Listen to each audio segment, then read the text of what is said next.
Before we get into this airsoft guide, I just want to announce that the Commando Elite Halloween event, The Purge, is nearly upon us. This event will be held on the 29th of October 2023, so make sure you get that date down in your calendars. Go ask your mates as well, see if they want to come along for the ride. I will be there, and it'll be great to see you lot there too. And from what I've heard, this game is going to be an absolute corker, a real dystopian nightmare. I'm not getting paid for this advertisement, I'm doing this because I want to help them out. I strongly recommend that you give this site a go. Today I'm going to be showing you how to remove the hop unit from a Tokyo Marui AWS L96. First of all, you've got to remove 3 crosshead screws. The one in the back here, just behind the trigger guard, that one is captive, so you can undo it to release it from the receiver, but it's not going to come out. Then we have one in the mag well, and then we have one just in front of the hop dial.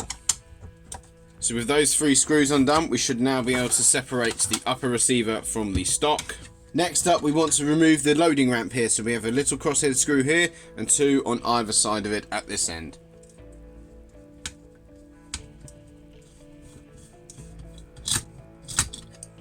With those 3 screws removed, we should be able to lift the loading ramp off like so. Next up, we want to remove these 2 Allen bolts to remove the top rail, and that is a 2.5mm Allen key.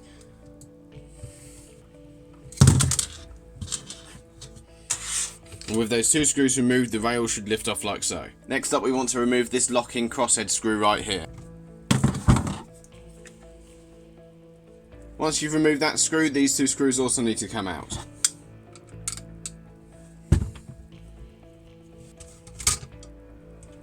And with those screws removed, you can then undo the outer barrel assembly by turning it in a counterclockwise direction.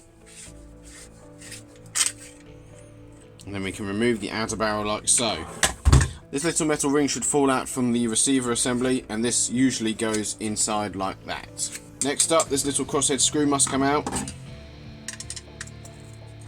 Now we can slide the hop unit out of the outer barrel. Now be careful when you do this, because these 2 little black nubs inside here are spring loaded, and there'll be a spring sitting on either side of them. So be ready for those springs to shoot out as soon as the holes of the spring clear the edge of the outer barrel. So put my hand over like that.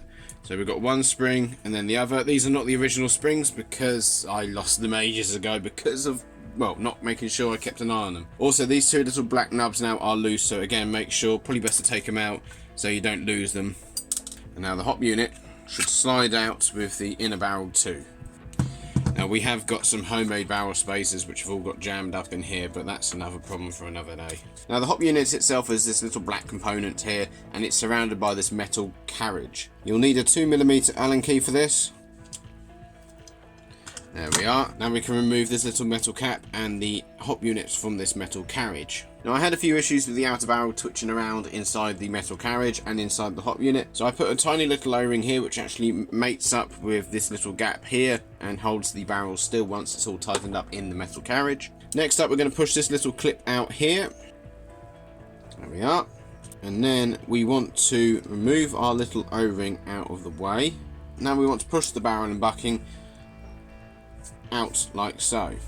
And this is a Maple Leaf MR hop bucking. I think it's a 50 degree if I remember correctly. We're also going to remove the hop arm by pushing this little pin out here.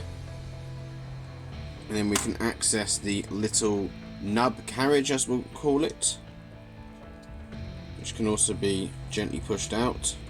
It's also got a rubber nub in it. I can't remember what it was, but I remember we had to file it down. In fact, there it is. I think it was like a Smithy nub. I cannot remember. The old man just said use this nub, and so I did. But we have a 3D printed nub that we're going to have a go with this, see if we can get it to fit. So I've flattened out the edges of the barrel to make the window level. I've also 3D printed a little nub, and this is the 3rd one I had to do because of scaling issues. So we can reassemble the hop unit by taking the barrel with the hop rubber on, sliding it through the hop unit. There we are. You might need to use your thumbnails just to push the bucking in a bit.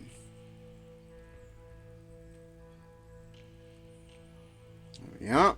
Next up, we can take the barrel retention clip, push that back in.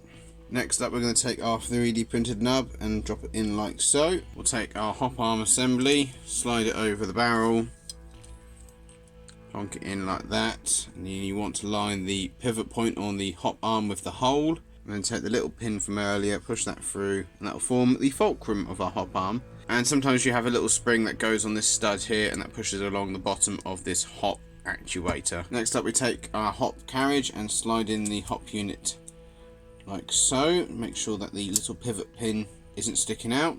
We're going to stretch the O-ring back over the barrel, so that's pushed up against the hop unit. We then take the end of the carriage, and if we slide the end cap on, it should line up like so. And this will only go on one way. If you spin it around the other way or have it upside, if you have it on upside down, it will not fit on. Now we can install these two screws back in on the side. There we are, nice and tight. And we'll slide the inner barrel into the outer barrel and try and feed it through the barrel spacers. We also want to make sure we put the black BB stoppers back in along with their springs, and then once the springs are in, we hold them in. Then we want to push it in and make sure the springs fit into the little slots down there, and both pellet stoppers should be spring loaded now. Had to shake the barrel upright to get the inner barrel to fall into place, as there's a barrel spacer right at the end of the outer barrel, but there we are, that is now resting where it should be.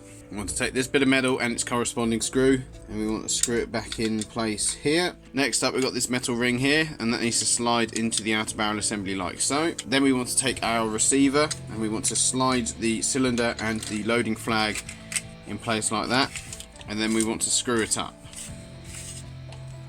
When you're doing this up, make sure you point the barrel downwards, otherwise this metal ring can actually slide back upwards and it can be quite hard to get back into place. And once it tightens up, you then want to undo it until you can align up the two little metal holes on that ring with the two screw holes like so. And we're going to replace the two screws that went in those two screw holes. There we are. Next up we want to replace the little screw which locks the barrel still.